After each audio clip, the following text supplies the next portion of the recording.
آغاز کرو۔ الحمدللہ الحمدللہ الذی فضل بنی آدم بالعلم والعمل علی جمیع الخلق والعالم، والصلاة والسلام علی محمد سید العرب والعجم، وعلى آلہ واصحابہ ینابیع العلوم والحکم، اما بعد فاعوذ باللہ من الشیطان الرجیم، بسم اللہ الرحمن الرحیم، ربنا وابعث فیہم رسولا منہم یتلو علیہم آیاتک وَيُعَلِّمُهُمُ الْكِتَابَ وَالْحِكْمَةَ وَيُزَكِّيهِمْ إِنَّكَ أَنْتَ الْعَزِيزُ الْحَكِيمُ۔ سبحان ربك رب العزة عما يصفون وسلام على المرسلين والحمد لله رب العالمين۔ اللہم صلی علی محمد النبی الامی وعلی آلہ وسلم تسلیما۔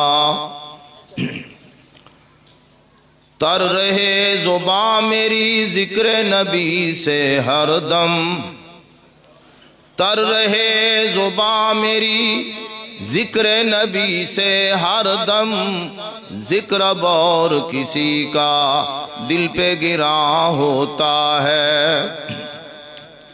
امید لاکھوں ہے لیکن بڑی امید ہے یہ، امید لاکھوں ہے لیکن بڑی امید ہے یہ، کہ ہو سگان مدینہ میں میرا نام شمار۔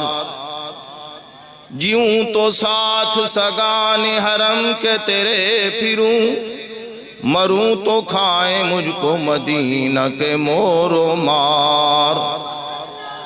ولے یہ رتبہ کہاں مشتخا کے قاسم کا، ولے یہ رتبہ کہاں مشتخا کے قاسم کا، ولے یہ رتبہ کہاں مشتخا کے قاسم کا، کہ جائے کوچ اطہر میں تیرے بن کے غبار۔ مولانا عمیر صاحب کی نقابت کے بعد تو تقریر کا کوئی فائدہ ہی نہیں ہے، ان کی نقابت میں الحمدللہ ساری باتیں آ گئیں۔ بہرحال برکت والی مجلس ہے، اور ذکر اس ذات کا ہے کہ اللہ نے ساری برکتیں، ساری رحمتیں، ساری کامیابیاں اس کے قدموں میں رکھ دی۔ اس ذات کے ذکر کے لیے اکٹھے ہوئے ہیں کہ سارے انعامات اس ذات پر اللہ نے مکمل کر دیے۔ اور کیا فرمایا؟ اِنَّا آتَوْنَاكَ الْكَوْثَرَ۔ یہ سارے کافر بک بک کر رہے ہیں کہ بھلا محمد صلی اللہ علیہ وسلم کے بعد اس کا کون نام لے گا؟ اللہ نے فرمایا میرے پیغمبر پریشان نہیں ہونا، اِنَّا آتَوْنَاكَ الْكَوْثَرَ، ہم نے سارے انعامات تجھے دے دیے، ساری نعمتیں تجھے دے دی، اور وہ جو بک بک کر رہے ہیں نا ان کا نام مٹ جائے گا، اور تیرا نام اتنا بلند ہوگا کہ کائنات کے اندر کسی بادشاہ کا بھی بلند نہیں ہوا۔ وہ جو آوازیں کستے تھے آج انہیں کوئی نہیں جانتا، اگر کہیں ذکر آئے بھی تو محمد رسول اللہ کی طفیل آتا ہے، اور میرے نبی کا ذکر کتنا بلند۔ اور یاد رکھو اس وقت تک قیامت نہیں آئے گی جب زمین کے ذرے ذرے تک، سمندروں کی تہہ تک، اور پوری فضاؤں کے اندر محمد کا نام نہیں پہنچ جائے۔ اس وقت تک قیامت نہیں آئے گی، اللہ حجت تمام کر دیں گے۔ کوئی یہ نہیں کہے گا کہ میرے پاس تو محمد رسول اللہ کا پیغام نہیں پہنچا۔ اس لیے کوثر کے علماء نے بڑے معنی کیے۔ ایک تو خیر خصیر کہتے ہیں نا، یہ اس معنی کو پورا جامع نہیں کر سکتا، بس کوثر کوثر ہی ہے۔ ایک معنی کیا، اے محمد صلی اللہ علیہ وسلم، ہم نے آپ کو قرآن دے دیا۔ کیا دیا؟ قرآن دے دیا، اور یہ ایسا کوثر، ایسی نعمت ہے، اے محمد جہاں پڑھا جائے گا تیرا ہی ذکر ہوگا۔ قرآن دے دیا، جہاں پڑھا جائے گا ذکر تیرا ہی ہوگا۔ ہوتا ہے کہ نہیں ذکر؟ تو ایسا حوض دیا، ایک تو ہے حوض کوثر، وہ کوثر بھی محمد رسول اللہ بانٹیں گے، اور ایک حوض قرآن کی صورت کے اندر دے دیا۔ اے محمد صلی اللہ علیہ وسلم، جہاں یہ پڑھا جائے گا وہاں بھی ذکر آپ کا ہوگا، اور یاد رکھو جو اس کوثر سے اپنے آپ کو سیراب نہیں کرے گا اس کو اس حوض کوثر سے بھی پانی نہیں ملے گا۔ آج ہم نے قرآن کے ساتھ سوتیلی ماں والا سلوک کیا ہوا ہے۔ ہمارے بھائی قاسم عمار صاحب نے اس مجلس کا نام رکھا ہے مشن آمد رسول۔ وہ آمد رسول کا مقصد کیا ہے، مشن کیا ہے پیغمبر کا، اس کو بھائی سمجھنے کی ضرورت ہے۔ اور پھر جس نے اس مقصد کو سمجھا اور اس مقصد پر عمل کیا، پھر وہ چلتا مدینہ کی گلیوں کے اندر ہے، اور عرش اللہ کا سلام جبرائیل لے آتے ہیں۔ اور جس نے اس مشن کو سمجھ کر محمد رسول اللہ کے دامن کو پکڑا، وہ مشورہ محمد رسول اللہ کو دیتے ہیں، اور عرش اللہ وحی اتار دیتا ہے۔ اور جنہوں نے اس مشن کو سمجھ کر پیغمبر کا دامن پکڑا، پھر اس سے اللہ کے فرشتے بھی حیا کرتے ہیں۔ پھر جس نے اس مشن کو سمجھ کر محمد رسول اللہ کے دامن کو پکڑا، پھر اس کو شیر خدا کہتے ہیں، اس کو سید الشہداء کہتے ہیں، اس کو لمین الامت کہتے ہیں۔ اور وہ ہزاروں سال پہلے ابراہیم نے بیت اللہ کے اندر دعا کی تھی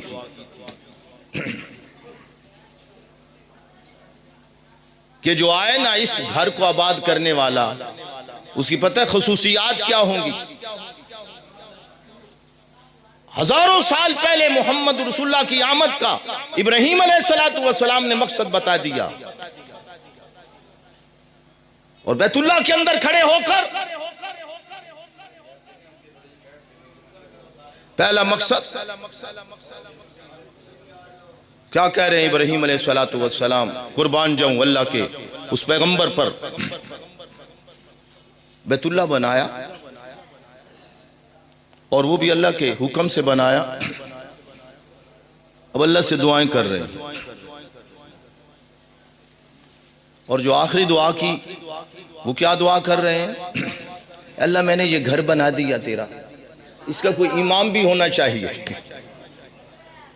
جیسے تیرا یہ گھر سب سے اعلیٰ، سب سے عرفہ۔ بھئی اللہ کا گھر بیت اللہ سب سے اعلیٰ۔ کیا فرمایا؟ ان اول بیت وضع للناس، پہلا گھر جو اللہ نے ساری دنیا کے لیے عبادت کے لیے مقرر کیا، تو پہلا گھر کون سا ہے؟ بیت اللہ۔ اس کے لیے اللہ سے ابراہیم امام مانگ رہے ہیں، اور کیا کہہ رہے ہیں؟ ربنا وبعث فیہم رسولا منہم.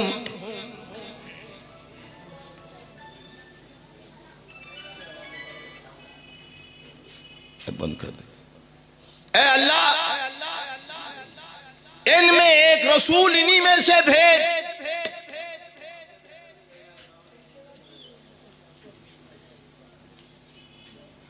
اس پیغمبر کے وجود کا بھی ذکر کر دیا. ربنا وبعث فیہم رسولا منہم.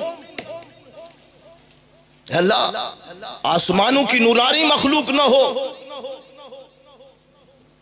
جنوں میں سے بھی نہ ہو, منہم یہ جو مکہ میں بسنے والے ہیں انہی میں سے ہو. عقیدے کو درست کر لینا. یاد رکھو اگر عقیدہ درست نہیں ہوگا تو کوئی عمل قابل قبول نہیں ہوگا. آمد بتا دی, مقصد بتا دیا کہ محمد رسول اللہ کے آنے کا مقصد کیا ہے.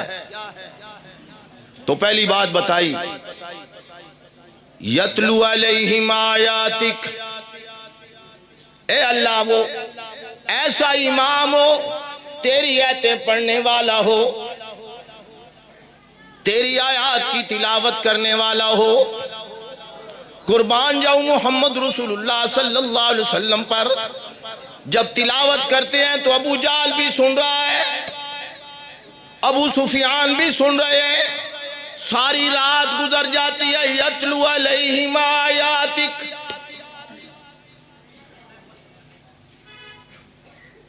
تو بھائی یہ اصلاح قرآن سے ہوگی. کس سے؟ قرآن سے ہوگی.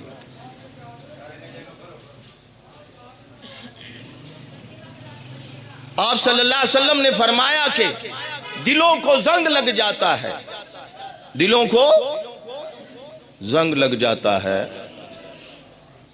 صحابہ حیران ہوئے, دلوں کو زنگ لگ جاتا ہے. او بھئی لوہے کو زنگ لگ جائے تو کوئی کیمیکل استعمال کرتے ہیں, کوئی ریگ مال استعمال کرتے ہیں تو زنگ دور ہو جاتا ہے. تو صحابہ حیران ہوئے, یا رسول اللہ یہ دلوں کا زنگ کیسے دور ہوگا؟ دلوں کا زنگ کیسے دور ہوگا؟ قربان جاؤ میرے نبی علیہ السلام حکیم بھی تھے. کیا تھے؟ یہ زنگ بھی ایک بیماری ہے. اس لیے نبی علیہ السلام نے فرمایا جب آدمی کوئی گناہ کرتا ہے دل پر ایک سیاہ نقطہ لگ جاتا ہے. اگر توبہ کرتا ہے تو وہ ختم ہو جاتا ہے, توبہ نہیں کرتا تو نقطہ لگتے لگتے لگتے جب سارا دل سیاہ ہو جاتا ہے پھر کیا ہوتا ہے؟ ختم اللہ علی قلوبہم. پھر اللہ مہریں لگا دیتا ہے. اللہ سے دعا کیا کرو, اے اللہ ہمارے دل کو سیاہ ہونے سے, زنگ آلود ہونے سے بچائے رکھنا.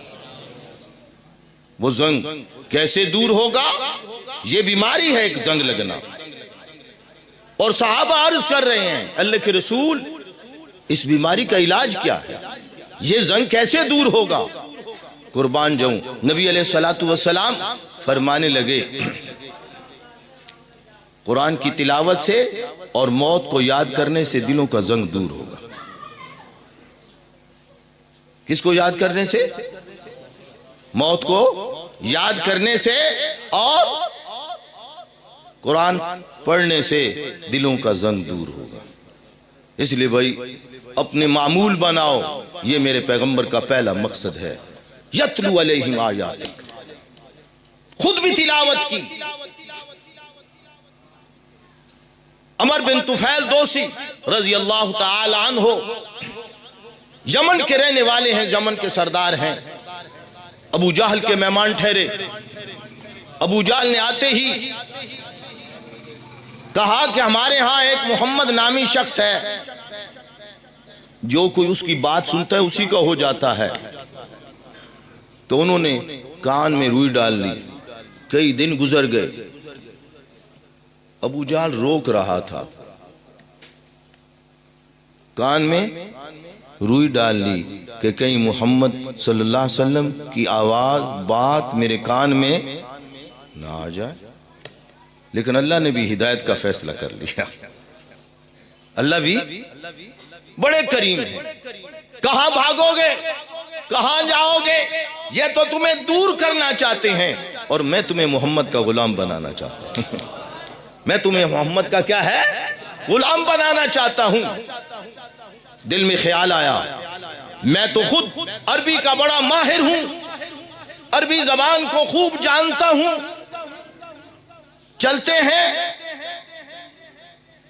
سنتے ہیں اس کی بات, اگر ماننے والے ہوگی تو بات مان لیں گے, نہیں تو رد کر دیں گے. تو ایک پہلو طلب کا تھا. یاد رکھنا ہدایت اس کو آئے گی جو طلب سے آئے گا. جو کس سے آئے گا؟ اور جب تک طلب نہیں ہوگی ہدایت حاصل. میں نے ایک دفعہ یہ بیان کیا کہ طلب سے آئے گی. تو بعد میں ایک بزرگ نے کہا مولوی صاحب کیسی باتیں کرتے ہو, طلب طلب. عمر نے تو طلب نہیں کی تھی, عمر نے طلب نہیں کی تھی. میں نے کہا آپ کو بھول لگ گئی, جب تک طلب نہیں کی قتل کے لیے جا رہا ہے. جب تک طلب نہیں کی تو قتل کے لیے جا رہا ہے. اور جب بہن سے قرآن سنا تو طلب پیدا ہوئی. جب قرآن سنا تو طلب پیدا ہوئی. تو کیا کہنے لگے, مجھے بھی وہاں لے چلو. جب طلب کی اللہ نے ہدایت کے راستے کھول. اور اس طلب کا سبب بھی کیا تھے کہ محمد رسول اللہ صلی اللہ علیہ وسلم رات کو دعائیں کر رہے ہیں. کیا کر رہے ہیں؟ دعائیں کر رہے ہیں. اس لیے اس نبی کی لب ہلے, ہونٹ ہلے, اللہ نے ہدایت کے فیصلے کر دیے. وہ کسی نے کیا خوب کہا ہے نا, وہ جس کے نطق سے ذہنوں میں انقلاب آیا, وہ جس کے نطق سے ذہنوں میں انقلاب آیا, وہ جس کی جنبش لب سے بدل گئی تقدیر. عمر بن طفیل دوسی رضی اللہ تعالی عنہ کہنے لگے چلتے ہیں اس محمد صلی اللہ علیہ وسلم کے پاس, ماننے والی بات ہوگی تو مان لیں گے, نہیں تو رد کر دیں گے.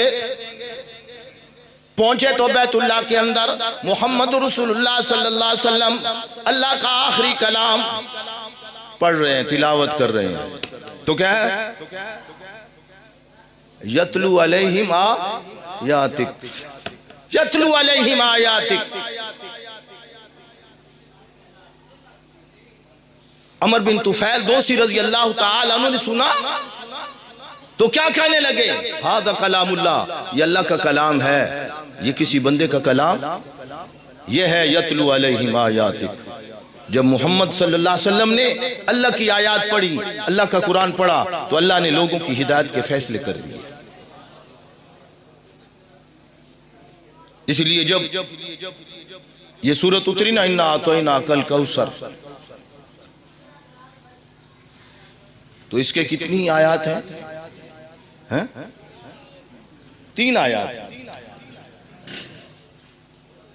اب مشرکین اس کو لے کر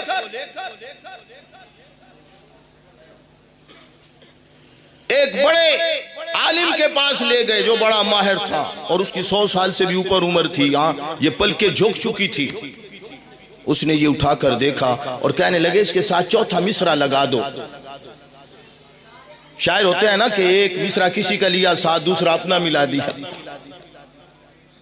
وہ جیسے ایک نابینا شاعر گھوم رہا تھا تو دوسرا شاعر آ گیا, کہنے لگا میاں کیا سوچ رہے ہو؟ کہنے لگا ایک مصرع آیا ذہن میں, دوسرا سوچ رہا ہوں. اس نے کہا تو بتا تو صحیح وہ مصرع کیا ہے. اس نے کہا تو گرہ لگا لے گا. اس نے کہا نہیں بتا تو صحیح. تھا نابینا بیچارہ, شاعر بھی تھا بھی نابینا. اس نے کہا میرے ذہن میں مصرع آیا ہے, زلف پھپتی ہے شب دیجور کی سوجی, زلف پھپتی ہے شب دیجور کی سوجی. آگے سے شاعر کہنے لگا اندھے کو اندھیرے میں بہت دور کی سوجی. آنکھیں ہیں نہیں, زلفوں کی باتیں کر رہا ہے. آنکھیں تو ہے نہیں اور باتیں کس کی؟ زلفوں کی کر رہا ہے. اب وہ بھی لے کر گئے اور کیا کہنے لگے اس کے ساتھ چوتھا مصرع لگا دو. تو وہ جو عربی کا بڑا ماہر تھا کیا کہنے لگا, ھذا کلام اللہ, یہ تو اللہ کا کلام ہے, اس کے ساتھ کوئی مصرع نہیں لگا سکتا. اس لیے اللہ کریم نے کیا فرمایا، اِنَّا أَعْطَيْنَاكَ الْكَوْثَرَ، اے محمد صلی اللہ علیہ وسلم ہم نے دنیا میں آپ کو حوض کوثر دے دیا قرآن کی صورت کے اندر۔ ہم دعا کرتے ہیں نا اللہ ہمیں حوض کوثر نصیب کرنا، نبی کے ہاتھ سے، یاد رکھو تب ملے گا جب اس حوض کوثر سے تم سیراب ہوگے۔ اور اس حوض کوثر سے سیراب ہونے کا کیا مقصد کہ جمعرات کو پڑھ دیں، جمعرات کو پڑھ دیں، یہی ہے نا؟ کیوں مولی زاہد صاحب کہ جمعرات کو پڑھ دیں، بس 7ویں پر پڑھ دیں، 40ویں پر پڑھ دیں، جمعرات کو پڑھ دیں، تیجے پر پڑھ دیں، اس لیے قرآن اترا تھا۔ نہیں، ہماری نماز بھی قرآن کے مطابق، ہمارا عدل بھی قرآن کے مطابق، ہماری حکومت بھی قرآن کے مطابق۔ یہ ہے مقصود قرآن کا۔ ہماری وراثت بھی، ہاں سن لو مسئلہ، ہم بڑے حاجی نمازی ہر سال حج پہ چلے جاتے ہیں، عمرے کرتے ہیں، یاد رکھو، اور وراثت ہم قرآن کے مطابق تقسیم نہیں کرتے، بہنوں کو ورثہ نہیں دیتے، بیٹیوں کو ورثہ نہیں دیتے، بیوی کو ورثہ نہیں دیتے، اور کیا کہتے ہیں، بھئی ایمان کی بات کر رہا ہوں، موت کی بھی بات کر رہا ہوں۔ بعض اوقات ہم کلمہ کفر بک دیتے ہیں اور ساری عمر اس سے توبہ نہیں کرتے تو ہمارا خاتمہ کفر پر ہوتا ہے۔ پیغمبر کی آمد کا مقصود بتا رہا ہوں، صرف یہ نہیں کہ گا کر چند شعر پڑھ دیے اور مقصود حاصل ہو گیا، یہ نہیں مقصود۔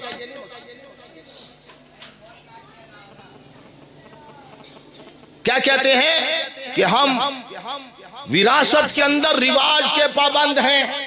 مفتی صاحب بیٹھے ہوئے ہیں، جس نے یہ کلمہ کہا وہ مرتد ہو گیا، پیغمبر کی امت سے نکل گیا، اس نے پیغمبر کے دامن کو چھوڑ دیا، اس کا پیغمبر کے ساتھ کوئی تعلق نہیں ہے۔ یاد رکھنا، جس نے یہ جملہ کہا چاہے وہ ساری عمر ہر سال حج پہ جائے، ہر مہینے جا کر عمرہ کرے، اور اس نے اس کلمے سے توبہ نہیں کی، اس کا خاتمہ کفر پر ہوگا۔ ہم نے قرآن کو، ہم نے نبی کی سیرت کو، ہم نے دین کو مذاق سمجھا ہوا، یہ مذاق نہیں ہے۔ جو چاہے اپنی مرضی سے وہ اس کا معنی کرے، اپنی مرضی سے اس کی تفسیر کرے، نہیں۔ اللہ نے قرآن اتارا، پہلا مفسر قرآن خود محمد رسول اللہ ہے، پھر اس کے مفسر محمد رسول اللہ کے صحابہ ہیں صلی اللہ علیہ وسلم کے۔ تو اس لیے بھئی اگر کسی نے یہ کلمہ کہا ہے کہ ہم وراثت کے اندر رواج کے پابند ہیں تو وہ توبہ کرے۔ میں کہا کرتا ہوں نہیں دیتے ورثہ نہ دو۔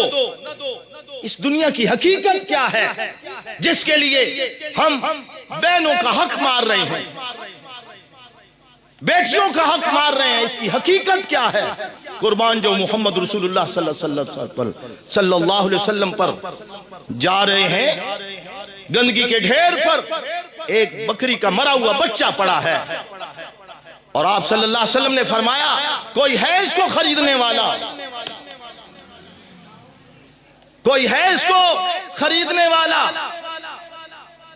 اور یہ یاد رکھو ساری دنیا کی دولتیں، ساری دنیا کے خزانے اللہ کے ایک حکم کے برابر بھی نہیں ہیں،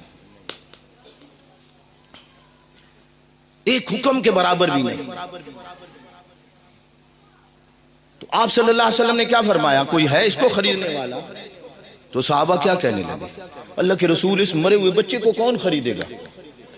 قربان جاؤں آپ صلی اللہ علیہ وسلم فرمانے لگے اس پوری دنیا کی حقیقت اللہ کے ہاں اس مرے ہوئے بچے سے بھی کم ہے جس کے لیے ہم نے کلمہ کفر بکا، اللہ کے حکم کا انکار کر دیا، اور اسی پر اگر خاتمہ ہوا تو کفر پر مرے، چاہے ہر سال حج پر گئے، ہر سال عمرے کیے، زکاتیں دیں، نفل پڑے، تلاوتیں کی، لیکن جب اللہ کے اس حکم کا انکار کر دیا تو خاتمہ کس پر ہوا؟ کفر پر ہوا۔ ہم تو نبی کی آمد کا مقصد ہی نہیں سمجھے۔ یہ ابھی بتا رہے تھے کہ جا رہی حاتم کی بیٹی اور کس طریقے حفاظت کی، ہم تو سمجھے ہی نہیں اس بات کو۔ تو بھائی کوئی نہیں دیتا نہ دے، لیکن کم از کم اللہ کے حکم کا انکار نہ کرے، یہ کلمہ نہ کہے کہ ہم رواج کے پابند ہیں۔